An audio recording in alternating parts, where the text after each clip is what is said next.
할렐루야. 하나님께 영광입니다. 예. 이제 5월을 꽉 채우고 6월 1일이 되었습니다. 달력이 꽉 찬 걸 보니까 빈 거보다는 좀 훨씬 또 다른 느낌이 있습니다. 이런 때에 다시 한번 우리의 신앙을 점검하는 그런 시간이 되도록 합시다. 우선 우리의 신앙을 한번 점검해 보겠습니다. 첫째, 하나님이 세상을 만드셨습니다. 믿습니까? 그러면 여러분은 무신론자가 아니라 유신론자입니다. 그래서 세상은 두 부류로 나뉩니다. 세상을 하나님이 계신다, 하나님이 세상을 만드셨다 라고 하는 그런 하나님을 믿는 족들과 하나님이 어디 있어, 그런 거 없어 라고 하는 크게 나눠버리죠. 두 번째, 이 세상을 마귀가 타락시켰다. 믿습니까? 이건 뭐냐면 인간은 타락된 인간이라, 마귀에게 유혹을 받아서 타락된 인간이기 때문에 인간은 죄가 있다라고 하는 원죄를 인정하느냐? 아니야. 인간은 그런 죄가 없어. 지가 지 행위로 죄를 지을 수도 있고 안 지을 수도 있고, 내가 끝까지 거룩하게 살 수도 있어, 의인으로 살 수도 있어 라고 하는 그런 원죄를 인정하느냐 안 하느냐 하는 파가 있습니다. 자, 여기에서 이제 소위 말하면은 영적으로 내가 이 인간 세상은 정말 마귀가 통치하고 있는 그런 다 죄로 말미암아 죽을 수밖에 없는 똑같은 인간이다. 평등 사상이죠. 왕도 죄인이고 저 종도 죄인이고 감옥에 있는 죄인들도 죄인이고 감옥 바깥에 있는 교도관도 죄인이고 다 죄인이라는 거지. 자, 이걸 인정하겠어요, 안 하겠어요? 여러분은 어지간하면 인정 안 하고 싶죠. 그래서 내 인생은 나의 것이고 내가 할 수 있다고, 내 하기 나름이라고, 내가 죄가 없으면 내가 벌 받을 일이 없다고 그렇게 당당하게 한 20대까지 살잖아요. 그런데 세상은 그렇지 않습니다. 아니, 개발도상국 우리나라가 세수도 안 하고 옷도 엉망으로 입고 그냥 막 살아가는 사람들 중에 좀 배우고 또 물질도 좀 생기고 부도 생기고 아버지가 공장하는 바람에 좋은 옷도 사 입고 화장도 하고 가방도 메고 그래가 예쁜 구두도 신고, 그렇죠? 그 자유 아닙니까? 그 죄 없잖아요. 그런데 나갔는데 고마 동네 깡패들이 좁힌 거야. 이 아가씨 억울해 안 억울해요? 세상이 왜 이렇나 이거지. 내가 뭘 잘못했는데. 그러니까 세상이 그런 악이 없으면 내가 나가갖고 내가 하고 싶은 대로 마음껏 살면 되잖아. 그런데 그렇지 않아. 세상은 내가 아무리 똑똑하게 올바르게 의롭게 잘 살아도 나를 가만 놔두지 않아. 그럼 세상은 뭐가 있다는 거예요? 악이 있다는 거잖아요. 그래야 안 그래요? 아이들 세계는 악이 없어요. 아이들은 악을 몰라요. 그렇기 때문에 아이들을 보호해야 되는 거예요. 이 아이들 세상은 악이 없는 세상이거든. 그렇기 때문에 횡단보도에서 파란불만 딱 켜면 어떻게 해, 애들은? 이건 내 거야! 아무 의심 없이 가잖아. 그런데 왜 차가 와가 덜 봤습니까? 그런 세상은 꿈도 못 꿨거든. 그래서 세상은 악하구나, 내만 조신하게 산다고 되는 게 아니구나라고 알 때 비로소 어른이 되는 거죠. 그래서 경험해보니 세상은 악이 있더라. 그러니까 이 악이 어디서 시작됐는가? 철학자들이 아무리 고민해도 안 되죠. 그런 가운데 이 악은 마귀가 우리를 타락시켜서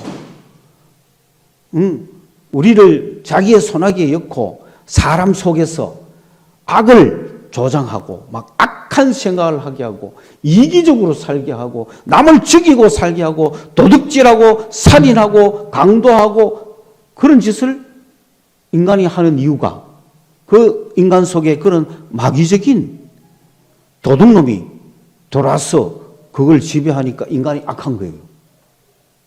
태어나자마자 막 악한 인간이 어디 있어요? 그렇죠? 그런데 그 악한 인간이 자라는 가운데 마귀가 들어가는 거지. 우리는 그 마귀를 거부할 힘이 없습니다. 왜? 원죄가 있으니까. 자, 이 세상의 악을 보고도 이 세상은 마귀가 타락시켰다는 걸 인정 안 하겠습니까? 그래서 그 마귀를 이겨보려고 무속이 나오는 거예요. 여러분, 무속을 기본으로 막 나쁘다고만 생각하지 마세요. 그런 악을 대항해서 악을 벗어보려고 하는 인간의 몸부림인 거야. 재앙을 벗어보고자 하는 몸부림, 그것을 하잖아요. 막 시삼촌 죽고, 시아버지 죽고, 다음 달에는 시동생 죽는다 하는데, 그것을 안 하겠어요? 그래, 가보니까, 이거는 구슬해야 돼, 하고 우리 집에 온 귀신아, 우리가 구슬해가 춤추갖고, 이렇게 즐겁게 해줄 테니까 제발 이 집을 떠나가도. 그러면서 악을 막기 위해서 또 뭘 붙여줍니까? 부적, 이런 거 우리가 다 보면 뭐라 그래요? 미신이라 그러죠. 미신이라고 하는 사람들은 지적인 사람들이 하는 거잖아요. 과학적인 사람들이 하는 거잖아요. 영적인 존재를 부정하는 사람들이 하는 거잖아요.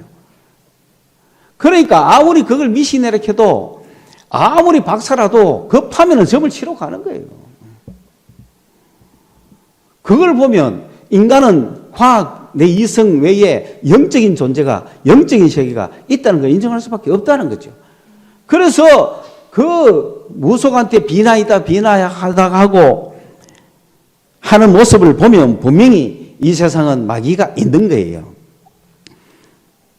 그런데 그걸 마귀인 줄 모르니까 빌고 귀신인 줄 모르니까 빌고 이래 했다는 거죠. 자, 그걸 봐도 우리는 영적인 존재가 있어. 그리고 그 영이 마귀야 하는 걸 우리가 알았죠. 여러분 아시겠어요? 우리 배우는 마귀가 있다는 걸. 우리가 그런 마귀를 구별하고 나니까 무속으로 하는 걸 그거 치우는 거지. 그리스도인들이. 뭐 과학적이라서 치우는 거 아닙니다. 그 다음에 이런 인간을 구원할 수 있는 유일한 분이 누구라고요? 예수 그리스도라는 거지. 하나님께서 우리를 사랑하셔서 그 구원자, 구세주, 세상을 구원할 유일한 이름, 그 예수를 이 땅에 보내셨다는 거죠. 자, 이거를 세상 사람은 모르죠. 그런데 예수님이 오셔서가 나는 아버지가 보냈다 그러고 왔어요. 그러니까 그 예수를 내가 믿으면 내가 세상에서 구원을 받는 거고, 안 믿으면은 그냥 멸망 상태로 그냥 있는 거예요. 자, 여기까지죠. 여기에 예수를 믿는 자와 안 믿는 자죠. 여러분, 그러면 여러분 현재 어때요? 자, 여러분 하나님이 있는 걸 믿습니까?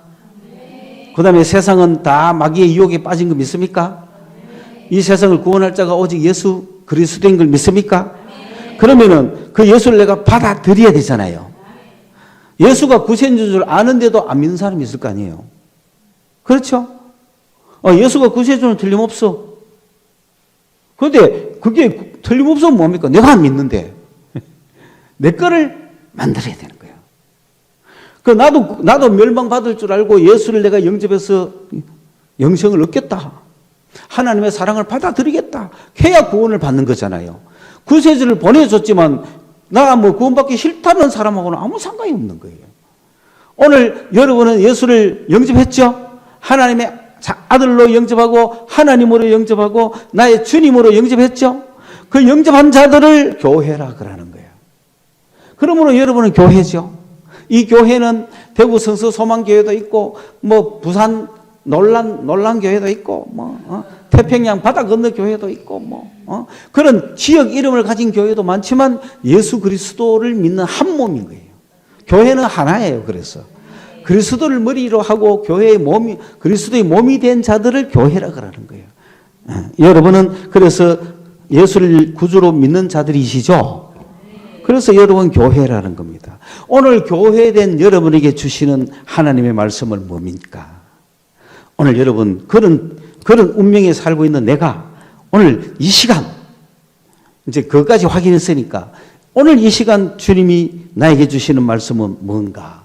그 말씀을 요한복음 21장에서 찾아보고자 하는데 제가 주보를 미스해가지고 20장으로 여러분에게 나가는 바람에 약간의 혼선을 줬지만은 그러나 다 우리가 성경책을 갖고 있으므로 오늘 이 요한복음 21장에 20절부터 25절까지 대표적으로 읽었습니다만은 21장 전체에 대한 얘기를 약간 하겠습니다. 요한복음 21장은 예수님이 부활하신 후에 제자들에게 세 번째 나타난 사건입니다. 벌써 세 번씩 나타났다는 것은 뭔가 확신을 주시는 거죠. 부활하신 주님을 제자들이 세 번씩이나 봤는데 어떻게 참 안 믿을 수 있겠습니까? 자, 그런데 세 번째는 어디에서 나타났느냐? 갈릴리에서. 그것도 그 호수가 이만큼 넓기 때문에 각 지역마다 지역이 있습니다. 그런데 여기에 있는 도시가 이름이 티베리우스입니다. 티베랴. 그 로마 황제를 기념해서 티베랴라고 하는. 갈릴리 호수가 꽤 크기 때문에 이 지역마다 다르잖아요. 그죠? 베세다 뭐라든지 게세마네라든지 게네사레라든지 이런 이제 호수가 있으면 지점이 있잖아요. 여기는 디베랴라고 하는 지점인 거죠. 지금 가장 많이 발달된 도시입니다. 그리고 성지순례를 가면 여기를 갑니다. 여기 가서 베드로 고기를 먹습니다. 가장 발달된 도시입니다. 여기. 이 디베랴 바닷가에서 여기에는 이 베드로의 동네 마을이죠. 왜냐하면은 예루살렘에서 주님을 두 번 만난 제자들이 지금 이제 자기 고향에 와 있는 거. 갈릴리에서 보자 그랬기 때문에. 갈릴리에 와 있었는데 주님이 오시질 않아요. 그러니까 참 답답하잖아요. 그런데 다른 제자들은 딴 데 가고 7명이 거기 앉아 있었는데 베드로를 필두로 하여 6명이 함께 있었어요. 그런데 원래 그 동네에서 고기 잡던 세베대 아들 둘하고 다른 두 제자는 누군지 모르겠지만은 특이한 거는 도마하고 나다나엘이 같이 있었던 거야. 그러니까 이 도마하고 나다나엘은 요한복음 1장에서 벌써 예수님을 만나잖아요. 그리고 도마는 의심을 온팡 한번 했잖아요. 그죠?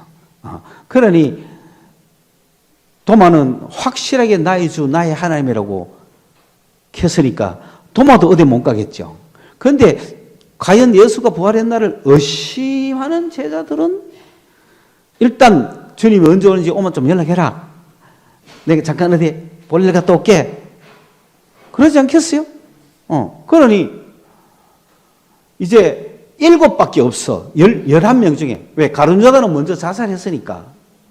7밖에 없는데 이 7이 전부 거기 앉아갖고 가만히 있는데 주님 나타나기를 기다리고 있는데 안 나타나시니까 이제 베드로가 안 되겠다. 내가 아무리 생각해봐도 나는 예수 믿을 팔자가 아니다. 나는 아무리 봐도 지난 세월 동안 예수를 따라다녔지만은 이 하나님의 나를 이해를 못하는 거죠. 그리고 주님이 부활하셨는데 이 부활하신 주님이 이 땅에 새로 왕이 될 것 같지는 않아요. 그렇죠? 뭔가 내가 이해할 수 없는 어떤 하늘나라를 이야기하고 자꾸 어디 가신다 하고 그러면서 지난 처음 따라다닐 때하고 좀 기가 많이 꺾였잖아요. 처음 따라다닐 때는 예수님이 예루살렘에 올라가 왕이 될 줄 알았는데 그 부활하신 후에도 그러면 바로 왕이 돼야 되는데 이상하게 부활하신 후에 주님은 나타났다고 없어졌다가 나타났다 없어졌다 그 예수님 믿겠어요? 베드로가 세상에 관심을 갖고 있는 한은 예수를 믿을 수가 없겠죠. 그러니까 이건 기대할 수 없다. 예수님이 설령 이 땅에 오셔서 예루살렘에 올라가시가 왕국을 건설하더라도 나는 아니다. 그렇죠? 나는 포기하겠다. 그렇지 않겠어요? 베드로가 포기 안 했겠습니까? 지상 왕국 건설에 혹시 요한에는 올라갈란가 몰라도 나는 주님이 오셔가 임금이 되셔도 한 자리 하는데 동참할 수는 없겠다. 아마 그런 생각을 했을지도 몰라요. 그러니까 예수님에 대해서 딱 단념하고 포기하고 지난 세월 따라간 걸로 속하고 나는 내 생업을 위하여 다시 고기 잡으러 가겠다. 그런 말이 성경에 어디에 나오느냐. 원문에 쓰는 단어가 달라요. 베드로는 나는 가겠다. 베드로가 나는 고기 잡으러 가겠다라고 하는 그 가겠다는 용어는 뒤돌아서지 않겠다는 뜻이에요. 그러니까 오늘 한번 나가보겠다가 아니고 나는 이쪽으로 가버리겠다는 거죠. 힙하고 그럽니다. 나는 고기 잡으러 힙하고 가겠다 하는 말은 나 앞으로 고기 잡으이 할래.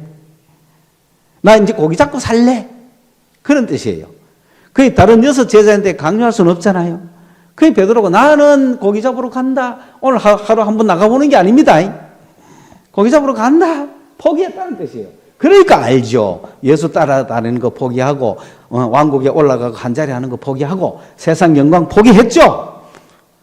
그래 어부주제에 뭐 올라가가지고 뭐 정권을 한번 해볼 끼라고 그죠? 낙향했죠. 그리고 힙하고 한다. 나는 고기 잡으러 가겠다. 원래 옛날 어부니까 그죠? 고기 잡으러 간다 하니 6명은 나도 가겠다 한 그때는 힙하고 아닙니다. 그 제자들은 힙하고 안 씁니다. 그냥 너 따라가겠다는 거예요. 단순히 베드로를 따라갔습니다. 이들은. 그러면 베드로가 이어가면 이어갈 거고 베드로가 저 가면 저 갈 겁니다. 왜? 누구를 지금 쫄쫄 따라다닌다.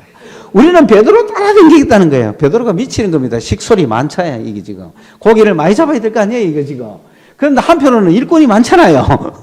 따져보면. 그러니까 6 제자는 베드로를 따라갔지. 자기가 우리도 고기잡이 갈게 이거 아닙니다.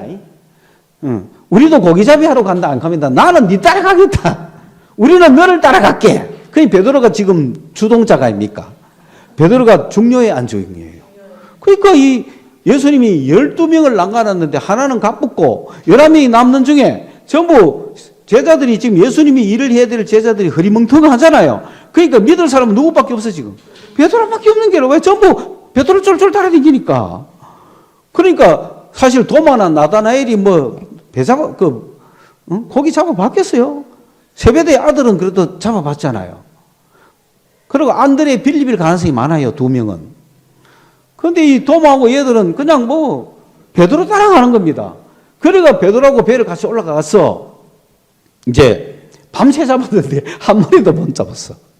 뭐 계속 왼편만 던진지 그건 모르겠어.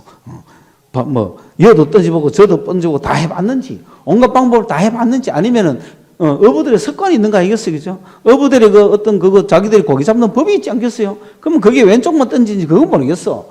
그러나 어쨌든 밤새 고기를 잡았는데 한 마리도 못 잡은 거예요. 그러니까 이제 한 100m쯤 떨어져 있었거든요. 그래 이제 철수해가 가려고 새벽이 다 돼버렸어요. 철수해가 가려고 하는데 저 새벽인데 이제 동이 텄는데 저 부둣가에 어느 한 분이 서가지고 얘들아 고기가 없제 그랬다고요. 부정적으로 물었어요. 주님이 지금 고기가 있다는 거 없다는 거 알아요 몰라요? 아는 기라. 안 그러면 고기 있냐 하고 단순히 물어야 되잖아요.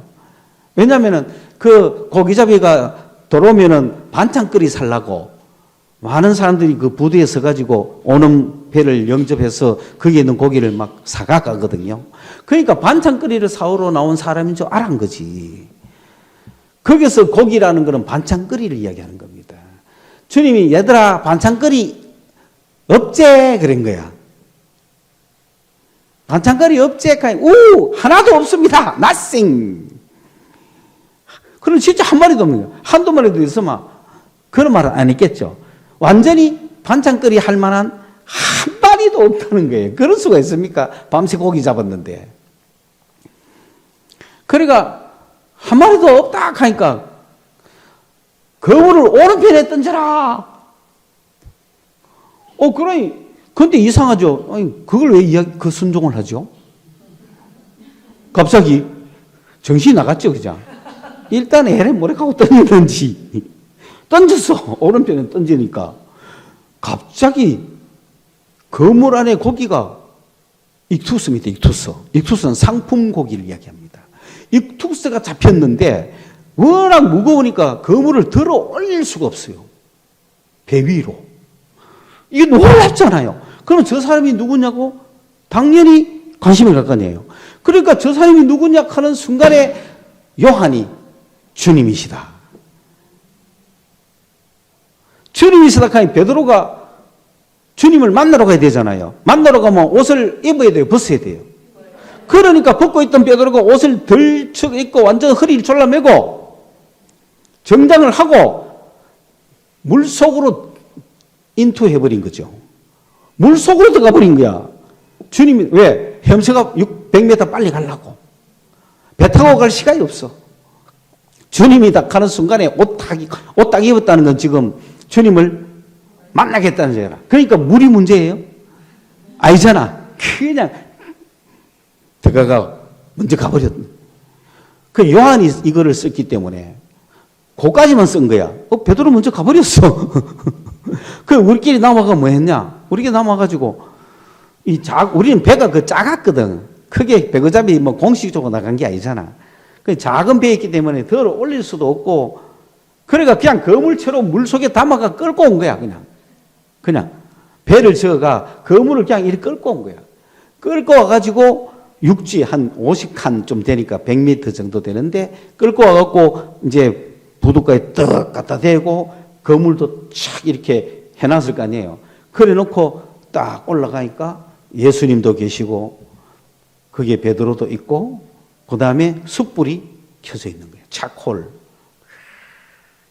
그리고 거기에 이 반찬거리 아사리온, 옵살리온이라고 하는 그 조그만 반찬거리 요리했는 고기를 또 옵사리온이라고 하거든요. 요리한 고기가 그 숯불 위에 올려져 있고 빵도 옆에 있더라는 거죠.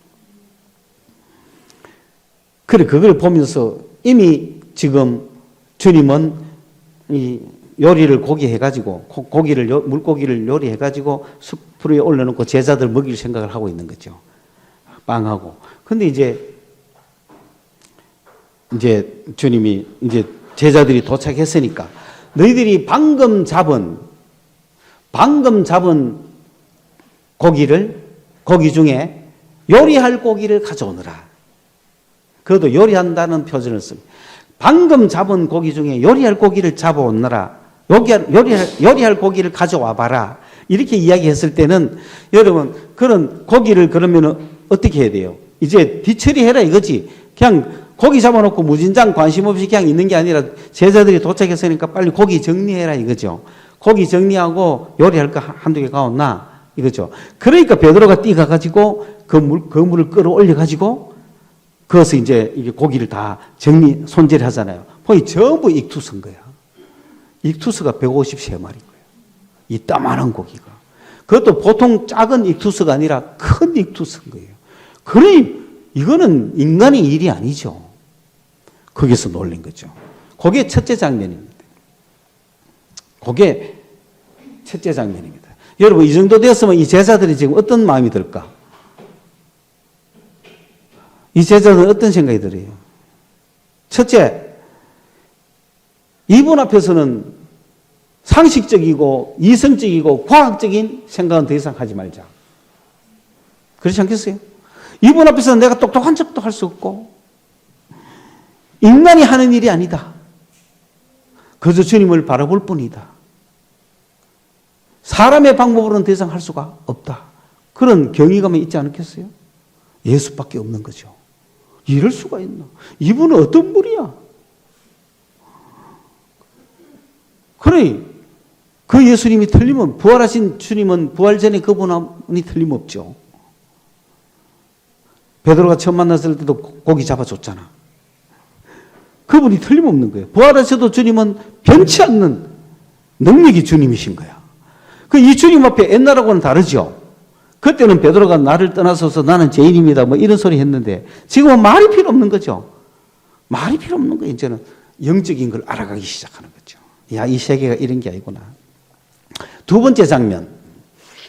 이제는 주님 입장에서는 제자들이 말없이 믿고 있으니까 두 번째 장면은 베드로 보고 주님은 베드로를 세워야 되지 않겠어요? 예? 고기 잡으러 가겠다고 했던 베드로를 다시 사람 낚는 어부라 할 수는 없잖아요. 주님은 사람 낚는 어부가 되겠다고 약속해 주셨잖아요. 그러니까 주님이 그 약속을 지키는 거지.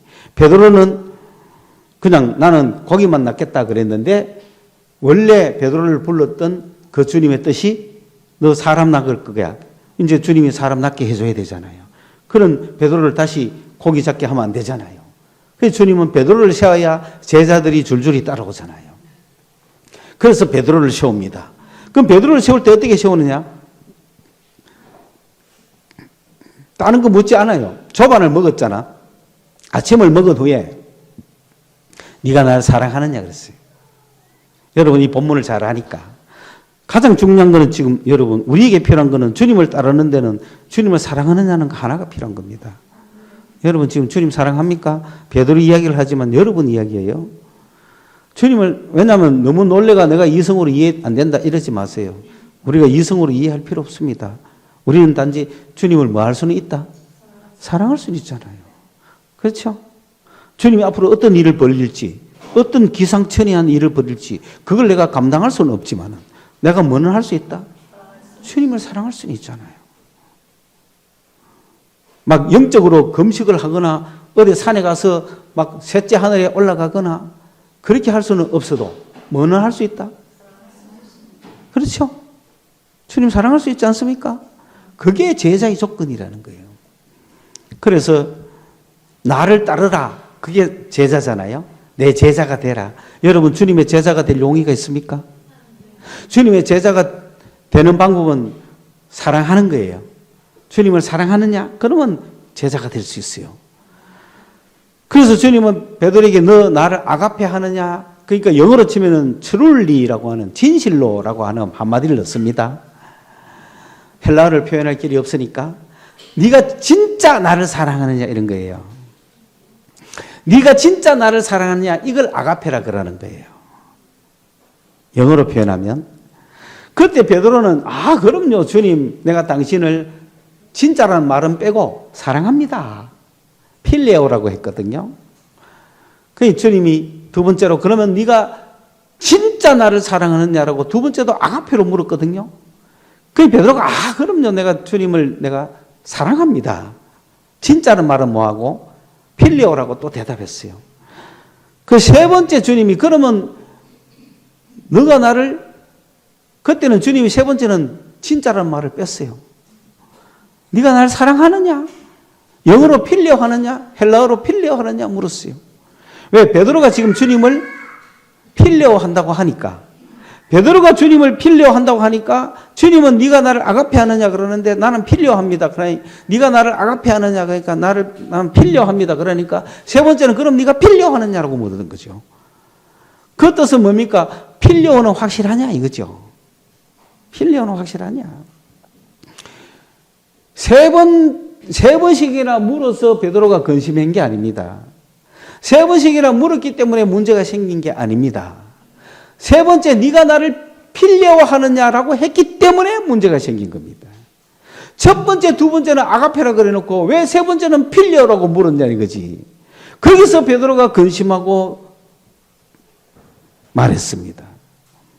세 번째는 네가 나를 필레오하느냐라고 말하니까 베드로가 근심했어요. 베드로가 근심하여 이르되 그때는 뭐라 했냐면 당신은 모든 걸 아시잖아요.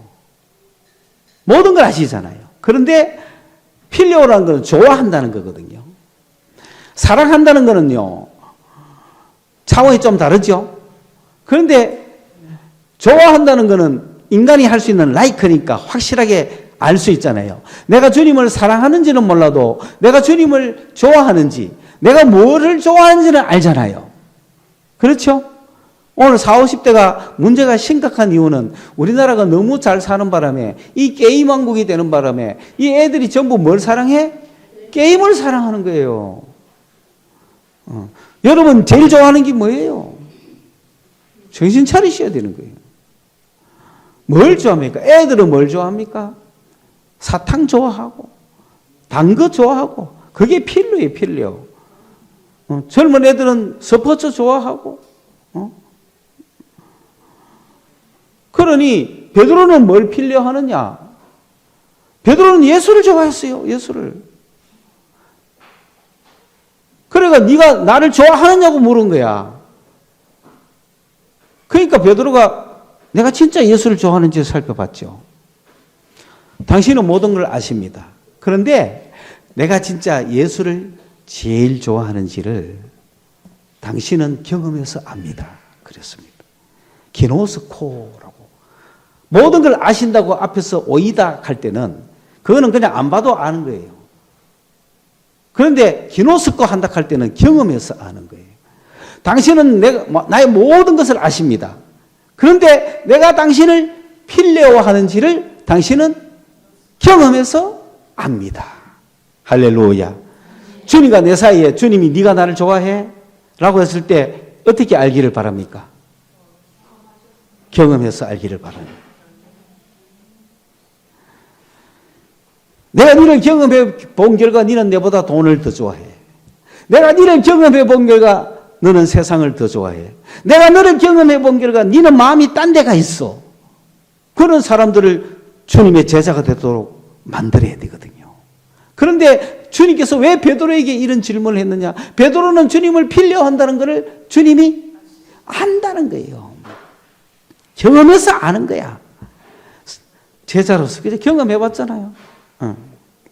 저도 여러분하고 산전수전을 겪으면서 저는 일반적인 어떤 교회에 이렇게 해서 막 대중적인 목회자가 아니잖아요. 1대1로 파고드는 목회자지. 그 여러분이 뭘 좋아하는지 거의 압니다. 그러나 가장 원초적으로 기본적인 것은 주님을 좋아해야 살 길이 열린다는 것도 알아요.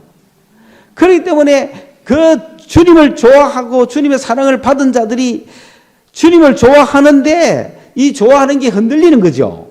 흔들리니까 갈수록 어떻게 하면은 어떤 기회를 통해서라도 주님을 좋아하는 것이 세상에서 가장 좋다는 걸 어떻게 가르쳐 줄까? 그래서 엎어지고 자빠지고 하는 거예요. 왜? 주님을 내가 제일 좋아하면은 모든 것이 가장 다 풀린다는 걸 알기 때문에, 걱정, 근심, 염려가 한 개도 없다는 걸 알기 때문에 가장 좋은 거를 주려고 가장 여러분에게 끝까지 이렇게 붙어 있으면서 경험하면서 한 7명만 나오기를 바라고 있는 거죠. 7명만. 이 디베랴 바닷가에 지금 7명이 앉아가 이야기를 하고 있다 이 말입니다. 이들이 전 세계에 복음을 전한 자들이에요. 우리 교회가 지금 복음 전하러 안 가도 된다 이거야. 주님을 사랑한다고 주님을 필요하는 자들 7명 있으래. 7명. 그래서 너는 나를 따르라. 그랬어요. 나를 따르라. 베드로 보고 니 나 사랑하느냐? 나 필요하느냐? 나 따르라. 그랬습니다. 그럼 베드로 따르면 몇 명은 따라온다? 6명은 따라오지, 그치? 총 7명은 따라오니까. 그러니까 주님은 이야기 다 됐다 싶어갖고 이제 출발해가 가는데 나를 따르라 했으니 주님 따라가야 돼, 실질적으로. 어떤 상징적으로 따라가는 게 아니야. 주님이 일어서서 지금 가시는 거야. 그게 따라가야 돼. 내 뒤를 바로 따라오느라 이거지. 길에서 따르라, 이런 나를 따르라. 그때 이제 이건 뭡니까? 베드로가 지금 집으로 가면 됩니까? 안 되죠. 저 주님 익투스 좀 팔고 올게요. 가면 되겠어요? 아니면 뭐 건물 집에 갖다 놓고 갈게요. 가면 됩니까? 아니라 나를 따르라. 주님이 가니까 바로 따라가야 되는 거예요. 바로 따라가야 돼요. 이 모든 거 버려두고 다른 거하고 똑같죠? 이제는 뭐 그때하고는 달라, 그죠? 나를 따르라 하니 거기서 어느 누가 주님 잠깐만 제가 어디 갔다 오겠습니다. 갈 사람 없는 거야. 바로 따르는 거야. 따르는데 오늘 본문의 말씀 세 번째 장면이 뭐냐? 주님을 따라가다 보니 다른 제자들이 궁금하잖아요. 그 뒤를 돌아본 거야. 뒤를 돌아보니 너는 나를 따르라. 고전에는 나를 따르라 했는데 세 번째 장면은 너는 나를 따르라. 이거 무슨 뜻입니까? 다른 사람 상관하지 말라는 거예요. 저 때는 너는이라는 단어가 들어간 거예요. 너는 나를 따르라. 다른 사람 쳐다보지 말고 너는 나를 따르라. 왜 다른 사람 간섭하느냐? 남이야 어쩌든지 너는 나를 따르라. 베드로가 딱 돌아보니까 벌써 요한이 따르고 있는 거야. 그러니까 궁금하잖아. 그래서 주님 제안이 왜 되겠습니까? 이래 된 거죠. 왜? 주님이 베드로 보고 네가 젊을 때는 네 스스로 옷 입고 왔다 갔다 했지만은 늙어마 팔 벌리고 다른 사람이 입히고 니를 마음대로 할 거다. 베드로가 어떻게 죽어야 될지를 가르쳐 줬다는 거예요. 그러니까 그래요. 내가 그 길을 나는 갑니다 하고 베드로는 가잖아요. 나의 삶이 나에 대한 예언이 그런 걸지라도 나는 주의 길을 가겠습니다. 가잖아요. 가는데 딱 보니 요한이 따라가니까 요한은 왜 되겠습니까? 이렇게 했거든. 쟤는 왜 되겠습니까? 이하지 말라고. 쟤는 왜 되겠습니까? 하는 사람 보고 주님은 상관하지 마라. 나를 따르라 이 말이에요. 그러면 주님이 이할 수도 있는 거야. 그 무슨 죄를 우회든 간에 베드로는 상관없잖아요. 니는 네가 어떻게 죽어야 된다는 걸 알잖아요. 그런데 거기서 베드로가 요한 보고 예수님 죄는 왜 됩니까? 했을 때 그거 알아가 말 건데요. 베드로가 알아가 마는데요. 지하고 무슨 상관 있어요? 만약에 주님이 약 올리려고 내가 오늘 바로 하늘 뚫고 간들 니하고 무슨 상관이 있노 이거지. 응? 그런데 주님은 왜 그렇게 말씀하셨을까? 내가 오늘 밤에 죄를 들고 내가 하늘을 간들 네가 무슨 상관이 있노? 이카만 또 뭐라 했는지 모르겠는데 내가 올 때까지 죄를 이 땅에 살게 할지라도 네가 무슨 상관이 있노? 그 베드로는 지금 죽어야 되잖아. 요한은 안 죽은들 니하고 무슨 상관이 있네. 죽을 자는 죽고 안 죽을 자는 안 죽고 그렇죠? 죽어도 살겠고 그렇잖아요. 그러면 에이 나만 왜 죽입니까? 쟤는 왜 살립니까? 이렇게 하면 되겠어요? 각자 자기 길이 있는 거야. 너는 나를 따르라. 에이 다른 사람도 안 따르는데 내가 왜 따릅니까? 다른 사람은 뭐 사랑 안 하고 다른 사람은 세상 잘만 사랑하고 다른 사람은 세상에서 잘만 즐기던데요. 나는 왜 이래야 돼요? 이러지 말고 너는 나를 따르라. 그게 세 번째 장면이죠. 자, 그러면은 제자 되는 단계 네 가지만 딱 이야기하고 마칠게요. 여러분이 이제 제자의 삶을 살아야 되죠. 쟤는 뭐 이 땅에서 대통령이 되든 뭐 재벌이 되든 상관없죠. 나는 저 단칸방에서 그냥 살면은 좋잖아요. 왜? 여러분 단칸방에 살면은 청소 많이 안 해도 되거든요. 그런데 방 뭐 3개만 있어도 힘듭니다. 방 청소 막 하고 댕기려고 하면 가정부 쓸 입장도 안 되고 그죠? 여러분 삶이라는 거는 스탠다드가 없어요. 예수를 바라보는 삶이 스탠다드예요. 예수를 사랑하는 거예요. 여러분 예수 사랑하시죠? 그럼 누구 뒤를 따라가야 돼요? 예수 뒤를 따라가야 돼요. 그걸 무슨 삶이라 그런다? 제자의 삶이라 그래요. 제자의 삶은 4가지 삶이 있다. 여러분 오늘부터 제자의 삶을 사시겠죠? 첫째, 십자가의 삶이다. 갈라디아서 2장 20절. 내가 그리스도와 함께 십자가에 못 박혔다. 그런 즉 이제 내가 산 것이 아니고 그리스도가 사는 거다. 지금 여러분이 삽니까? 예수가 삽니까? 여러분이 위해 살지 말고 누구를 위해서 살아라? 예수 위해 살아라. 그게 제자의 첫 번째 삶입니다. 이거 아직 안 죽은 사람은 지를 위해서 삽니다. 기도도 지를 위해서 삽니다. 그거는 아니라는 거. 그런 종교는 아닙니다. 주님의 제자들은 나는 죽고 예수가 사는 삶. 갈라디아서 2장 20절. 오케이? 십자가에서 예수가 죽을 때 나도 같이 죽었다. 내가 사는 것은 예수를 위해 사는 거다.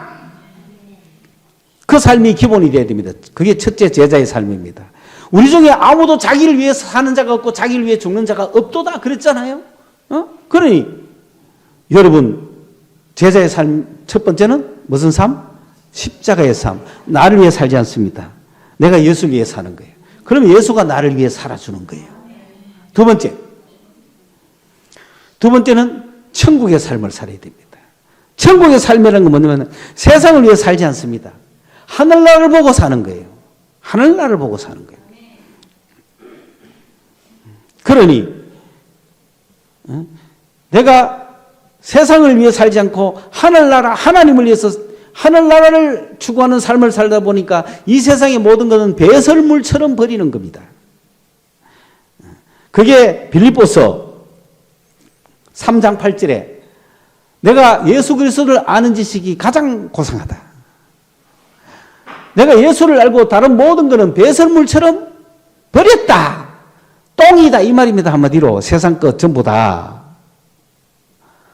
그게 바로 천국의 삶을 사는 하늘나라 사는 위의 것을 추구하고 사는 사람. 그게 제자의 삶입니다. 여러분 세상 것을 막 얻으려고 하지 마세요. 다 똥입니다. 하늘나라 것을 위해 사시기 바랍니다. 세 번째로 사랑의 삶이다. 이거는 뭐냐? 예수님의 제자들은 십자가에서 죽고 내가 살지 않고 예수가 사는 사람들의 삶은 이 땅의 것을 추구하지 않고 하늘 것을 추구하면서 하늘나라를 걸 위해서 살아가지만은, 세 번째, 그들은 이 땅에서 살 때, 이 땅에서 사는 동안에 사랑의 삶을 살아간다는 겁니다. 제자들은 사랑의 삶을 사는 게 주님의 제자들입니다. 이 사랑은 성령께서 주시는 겁니다. 그렇기 때문에 미혹의 영은 미움을 주고 살인을 주는 거예요. 내가 성령의 인도하심을 받고 성령의 지배를 받고 살아가느냐, 미혹의 영의 지배를 받고 살아가느냐는 영적 문제가 세 번째 삶이에요. 사랑의 삶은, 여러분, 내가 누가 미워지고 이러면은 미혹한테 걸린 겁니다. 내가 막 마음속에 미움과 시기와 다툼이 생기는 거는 미혹의 영이 주는 거예요. 그런 삶은 살아갈 수가 없습니다. 그건 열매 맺지 못합니다. 내가 성령을 따라 살 때, 사랑의 삶을 살 때, 그게 제자의 삶입니다. 그러므로 미혹의 영과 싸워야 됩니다. 요한 1서 2장 10절에 형제를 사랑하는 자는 하나님을 알고 형제를 사랑하지 않는 자는 하나님의 자녀가 아니라 그랬어요. 사랑하는 자는 하나님을 알고 사랑하지 않는 자는 하나님을 모른다 그랬어요. 요한 1서 4장 1절에 미혹의 영과 하나님의 영을 뭐로 구분하느냐? 성령과 미혹의 영을 뭐로 구분하느냐? 사랑하느냐 안 하느냐 걸 구분하는 거예요. 예수를 나의 주 나의 하나님으로 고백했다면 당연히 사랑해야 되죠. 형제 사랑은 계명입니다. 바로 해야 되는 거예요. 그러므로 내가 성령의 삶을 사느냐 미혹의 삶을 사느냐. 내가 미혹의 삶을 살면 인간 되는 게 없습니다. 성령의 삶을 살아야 만사형통입니다. 장사를 해도 성령의 삶을 살아야 단골이 생기죠. 그런데 미혹이 들어오면 막 헷갈립니다. 그러면 다 알아요. 저 사람이 사랑의 삶인지 미혹의 삶인지 다 압니다. 그리스도인들이 그런 성령의 삶을 가지고 장사를 해야지 빛이 될 거 아니에요? 돈이 문제가 아닙니다. 그렇게 살아가는 사람에게 하나님께서 복을 주시지 않겠어요? 똑바로 알아야 된다는 거지. 그 성령 받은 사람들이 직장에 가든 회사에 가든 뭐 가든 어디 가서 봉사를 하든 사랑의 삶으로 살아가야 되잖아요. 그리스도인이 들어가서 가는 데마다 미워하고 해치고 이간질 시키면 되겠습니까? 그거는 미혹의 영이에요. 미혹의 영. 주님의 제자들은 어디 가도 뭐 한다? 사랑의 영으로 하는 거예요. 사랑의 영으로. 세상에 장사하는 사람들은 자기 사랑으로 일단 하죠. 왜? 그래야 손님이 오니까. 그런데 언제까지 가겠어요? 예의 때리 차락할 때가 오는 게 내가 뭐 미쳤나 하면서 막 때려치운다고 주로. 망할 때 보면. 왜? 돈이 안 되니까. 그러니까 정신 바짝 차려. 우리가 그리스도인의 사람들은 사랑의 사람들이 돼가 어디가 뭘 하든지 막 사랑의 빛을 발해야 된다. 그래야 미혹을 물리치는 거예요. 미혹의 영이 오면은요, 미혹되면은요, 그게 다 뭐냐? 보이스 피싱이고 현혹되는 게 다 미혹입니다. 미혹. 주식 딱 하고 돈 벌겠다는 미혹이 딱 들어가면 뭐 다 날립니다. 그건 확실합니다. 자, 네 번째. 선교의 삶이죠. 선교의 삶은 성령 충만한 삶입니다. 내가 성령이 충만하면 정인의 삶을 사는 거예요. 성령 충만한 삶을 갈 때는 막 영을 구원하고 싶은 구력의 열정이 사는 거예요. 성령 충만한 사람은 뭐 전도하고 싶어 미치는 거야. 성령 충만한 사람은 저 사람은 지옥 간다 싶으니까 막 가슴이 뜨거운 거야. 성령 충만한 사람은 막 죄악에 빠져 있는 저 영혼들을 막 구원하고 싶어. 성령 충만한 사람은 막 이 말씀을 막 나가서 전하게 돼. 내 힘으로 가갖고는 한 명도 전도 못 해요. 한 명도 구원 못 시켜요. 성령이 충만해야 예수의 정인이 되는 겁니다. 오늘 우리는 십자가의 삶, 천국의 삶을 살고 사랑의 삶을 사는 여기까지가 7명입니다. 여러분, 이제 선교의 삶을 살기 위해서 성령 충만의 삶을 살아야 됩니다. 그래야 이 자리가 꽉 찰 거 아니에요. 이제 7명이 나가서 성령 충만한 삶을 살면 누구나 보는 것마다 예수 믿으세요. 예수 믿으세요. 예수 믿고 복 받읍시다. 구원 받읍시다. 영생 얻읍시다. 예수 믿습니까? 예수 믿습니까? 예수 믿습니까? 이게 정인의 삶, 성령 충만한 삶이 그런 삶이다. 그러면 우리가 뭘 구해야 되겠어요? 성령 충만을 구해야 됩니다. 다음 주가 성령 강림 주일이에요. 성령 충만을 구하는 삶이 그리스도인 제자로서의 완성된 삶인 것을 아셔야 된다. 이제 우리는 사랑하는 삶까지 왔으니까 이제 우리는 다음 주부터 성령 충만한 삶을 우리가 강구해서, 성령 충만은 그냥 오는 게 아닙니다. 하나님이 그냥 주는 게 아닙니다. 강구해야 됩니다. 여러분, 교회가 부흥하는 모든 교회는 성령 충만 달라고 구했고 그 성령 충만으로 교회가 이만큼 커지는 거예요. 우리는 성령 충만을 아직 안 구했다고요. 왜? 십자가에 죽지도 않고 세상 거에 눈 멀고 사랑도 하지 않는 애들한테 뭔 성령 충만을 구하겠어요? 성령 충만 구해봤자 그 한 사람은 선교사로 가는 것밖에 없지 뭐. 교회가 성령 충만한 교회가 안 되잖아요. 그 긴 세월 동안 우리는 십자가에서 죽고 세상 버리고 하늘 걸 찾고 그 다음에 사람을 사랑하는 사랑의 미혹을 벗어버리고 사랑의 삶이 됐고 이걸 준비한다고 우리는 20년 걸린 거예요. 이제는 뭘 구하자고? 왜? 선교의 삶을 살기 위해서. 왜 선교해야 되겠어요? 그게 하나님의 정인으로서 영혼 구원의 기쁨이 엄청나니까 그걸 위해서 마지막 제자의 모습을 가져야 되겠다. 오늘 여러분 시간이 약간 갔지만 내가 준비한 이 이야기를 안 할 수가 없잖아요. 요거는 내가 시간으로 보면 빼도 되는데 요거 준비한 거니까 해야 되겠습니다. 오늘 우리가 찬양한 주 예수보다 더 귀한 것은 없네. 그걸 보면은 94장에 왼쪽에 보면은 작사자가 나오고 1925년에 밀러라고 하는 부인이 이 글을 썼고 오른쪽에 보면 1929년에 조지 비버리 시어라고 하는 이 사람이 작곡한 걸로 나오죠. 1929년은 미국 공황이 일어났던 시기고 조지 시어는 목사 아들이지만은 대학교를 다니다가 경제공황이 오니까 취업이 안 되니까 대학을 중퇴하고 보험회사를 들어갔습니다. 보험회사에서 여러 사람을 만나다 보니까 NBC 방송 관계자를 만나게 됐는데 그 관계자가 권유를 했습니다. 자네 우리 방송에 한번 출연해라. 지금 우리식으로 하면 미스터 트롯과 같은 그런 방송이 있었단 말입니다.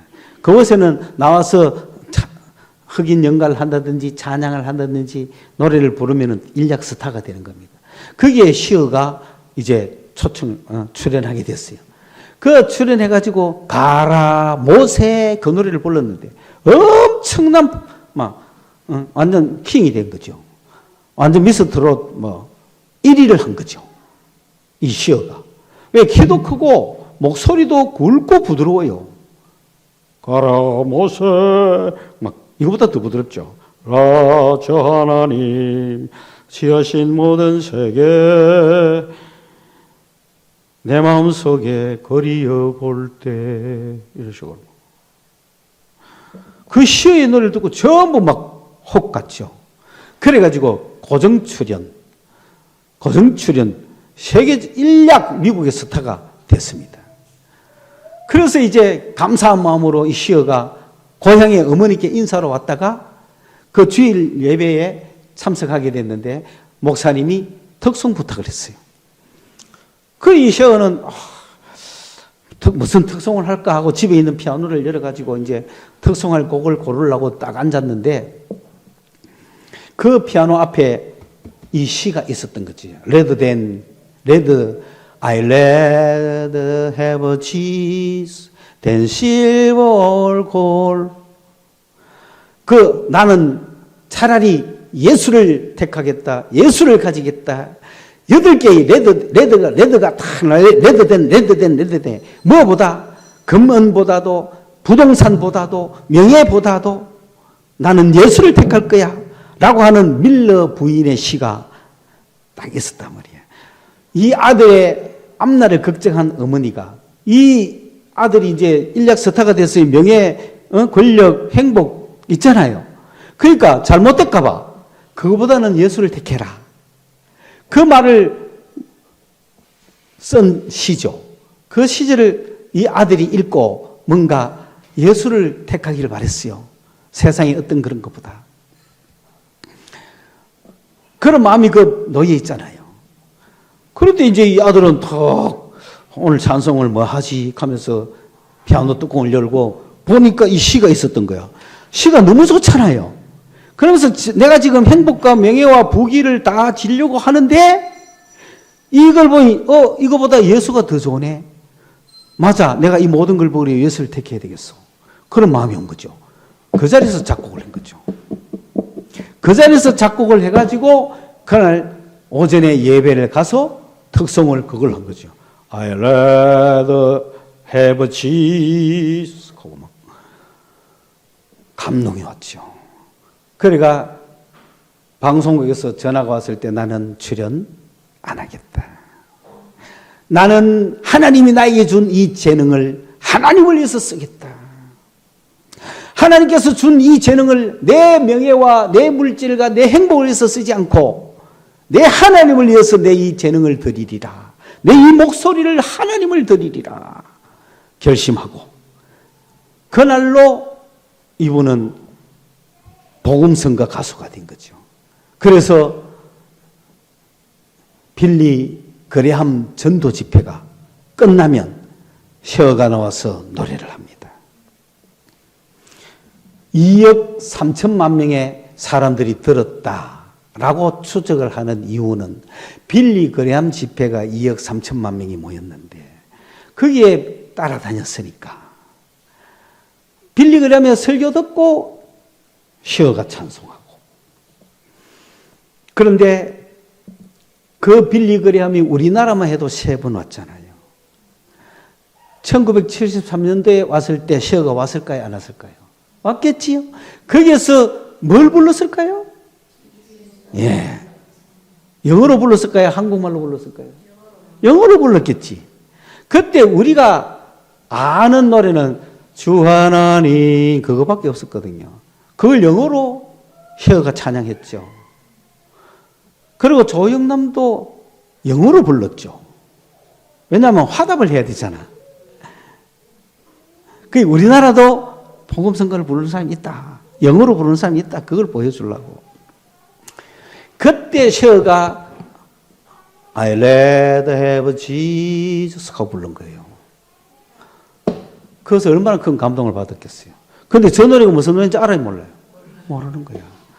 어느 누구가가 우리나라 말로 작사를 했어요. 그러니까 실린 것이 제일 처음에 어떻게 번역했냐. 그리스도와는 바꿀 수가 없네 이랬어요. 그러다 그걸 따듬어 가지고 통일 찬송가 102장에서는 주 예수보다 더 귀한 것은 없네 하고 가사를 조절을 한 거예요. 그런데 문제는 찬송가 102장에 제일 처음 나왔던 가사는 뭐냐. 잊지 못해, 뺏지 못해, 변치 못해였어요. 그런데 지금은 또 바꿔가 변치 안악하잖아. 어느 게 나아요? 못해가 나아. 못해도 못해 신앙이 나아. 잊지 못해. 뭘 잊지 못할까요?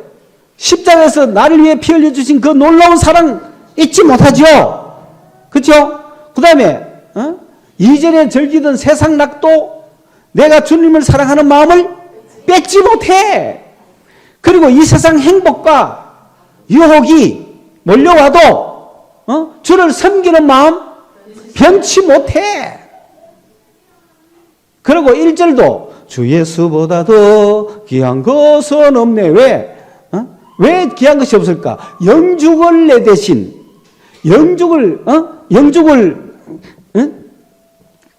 내 대신 돌아가셨잖아. 근데 지금 찬송은 영죽은 내 대신 가잖아. 그때는 영죽을 내 대신이야. 영죽을 내 대신 돌아가신이잖아. 그런데 영죽은 내 대신. 아니, 너무 정직하게 번역하면 안 됩니다. 언어라는 거는 고요한 밤, 거룩한 밤, 어둠에 묻힌 밤이지 밝게 빛나는 밤인가요? 원문으로는 맞지. 빛이 이 세상에 오셨으니 예수님이 온 세상을 밝게 빛나게 하는 것은 맞잖아요. 그러나 우리 번역의 표현은 뭡니까? 어둠에 묻힌 밤인 거죠. 그게 낫잖아요. 사도신경도 이런 식으로 번역하고 이러면 곤란하다 이게. 앉아서 밖으로 나가라 하는 게 맞지. 앉아서 안으로 들어가라 하는 게 좀 이상하지 않습니까? 오히려 우리나라 말은 그런 걸 왜 못 살려가지고 영죽은 내 대신 벌써 옛날에 우리 죽은 거 맞죠? 그러나 죽을 운명이잖아. 그걸 분사로 쓰는데 그걸 뭐 자꾸 그렇게 해석을 합니까? 그래서 영죽을 내 대신 돌아가신 3절에는 유혹과 비박이 몰려와도 주 섬기는 내 마음 변치 못해. 변치 않아. 좀 이상하잖아. 변치 못해.